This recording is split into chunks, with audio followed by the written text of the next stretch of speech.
Hey guys, Liam here. I just want to share an email that I got 1:45 p.m. 1 hour ago from somebody who's been following my advice. They said, "Hi Liam, I saw this article and thought of your techniques." And they were linking to an article about swimming in freezing cold water. It's an article by Vice. And they said, "Hey Liam, I just saw this article and thought of your techniques.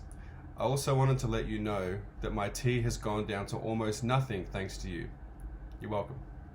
I hope many more people find your techniques as they truly are life-saving and there is nothing else like this out there. Thank you for caring for people and saving lives from the miserable tea. You're welcome." Now pay attention to this next bit. "Sometimes I still hear slight static in my ears and head when stressed, but it's manageable. Hoping this also goes away." Now, two very common things happen to me most days. I get many emails like this saying it's gone way down, thank you very much, and you're welcome for that. Glad I could help.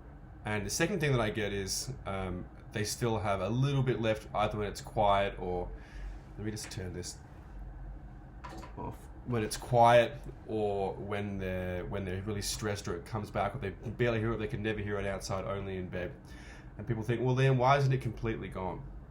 Is it because, Jesus Christ, the fan of yours, is it because these people aren't putting in the effort? Is it because they're lazy? Is it because you don't know how to completely silence tinnitus? And no, it's because it takes a long time to get that last little bit. That's what happened for me as well. Now, prolonged dry fasting can speed this up, of course, but really it comes down to time. I mean, think about it. It takes decades to give yourself tinnitus. Think about when you first started being unhealthy.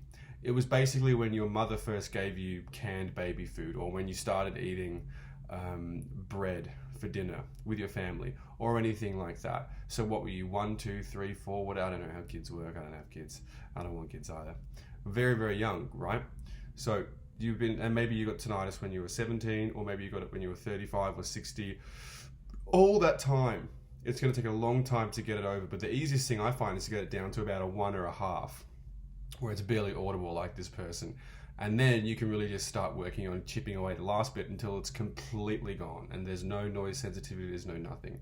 So that can take a long time. It can take even a year to completely clean the lymphatic system. Now you can do, and the nervous system too, you can pull toxins from the nervous system. They come out of the gums, that can suck. You can clean your lymphatic system with really hot baths, apple cider vinegar and salt in the baths. But it's going to take a little bit of time. But just know that this is a common email I get, and that's my answer to the email. So I guess I won't respond now because you'll probably see it. But yeah, there you go.